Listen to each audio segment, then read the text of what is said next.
kita menginjak pada materi pertama, yaitu kualitas alami dari air tanah. Air tanah alami pada umumnya memperoleh zat terlarut atau yang biasa disebut dengan konstituen dengan melarutkan gas aquifer, mineral, maupun garam.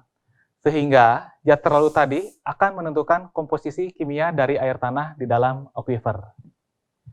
Kemudian, air tanah alami pada umumnya mengandung kurang dari 1000 mg per liter padatan terlarut atau yang kita sebut dengan total dissolved solids yang disingkat dengan TDS, kecuali jika air tanah tadi telah menemui mineral yang sangat larut seperti gipsum, kemudian dipekatkan oleh proses evapotranspirasi atau penguapan, dan juga dipanaskan karena adanya aktivitas panas bumi atau geotermal.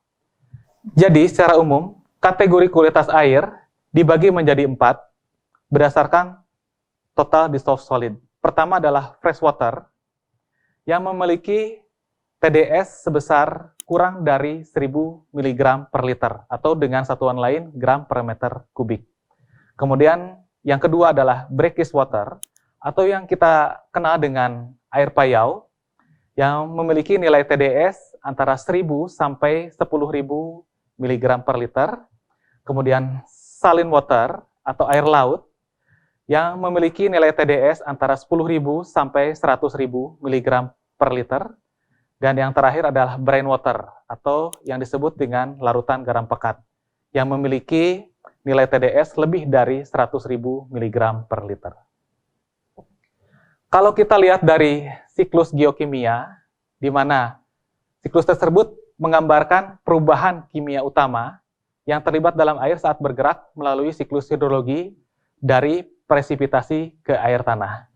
Jadi, ketika terjadi hujan atau presipitasi, air tersebut sementara akan tertahan di daerah pegunungan dan akan diperkaya oleh CO2 yang berasal dari atmosfer, kemudian dari dalam tanah akan diperkaya juga dengan kalsium, magnesium, natrium bikarbonat, maupun sulfat, serta konat water. Kemudian, dari air tanah tadi, ada yang menjadi runoff atau aliran, ada yang masuk menjadi soil water, dan juga proses selanjutnya menjadi groundwater. Saya akan coba jelaskan sedikit apa perbedaan antara soil water dengan groundwater. Meskipun dalam bahasa Indonesia kita sebut sama-sama dengan air tanah, soil water adalah air tanah yang terdapat dalam zona perakaran dan pada umumnya berada antara 1 sampai 10 meter di bawah permukaan tanah. Sedangkan groundwater adalah air tanah yang terdapat di dalam zona jenuh air tanah. Pada umumnya kedalamannya di bawah 10 meter di bawah permukaan tanah. Kemudian dalam soil water tadi ada yang mengalami evaporasi maupun mengalami transpirasi. Sedangkan mineral-mineral yang tadi tercampur tetap tertahan di dalam tanah dan memperkaya unsur-unsur dari air tanah tadi. Kemudian kita lanjut ke polusi air tanah.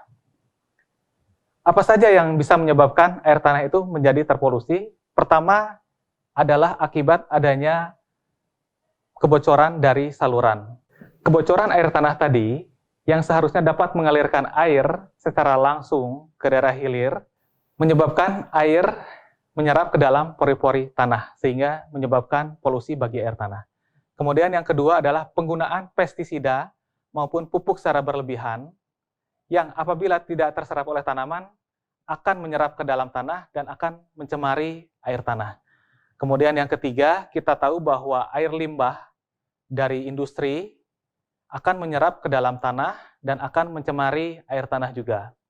Kemudian selanjutnya, air yang terdapat di tempat pembuangan sampah akan menjadi air licit yang akan menyerap ke dalam tanah dan juga akan mencemari air tanah.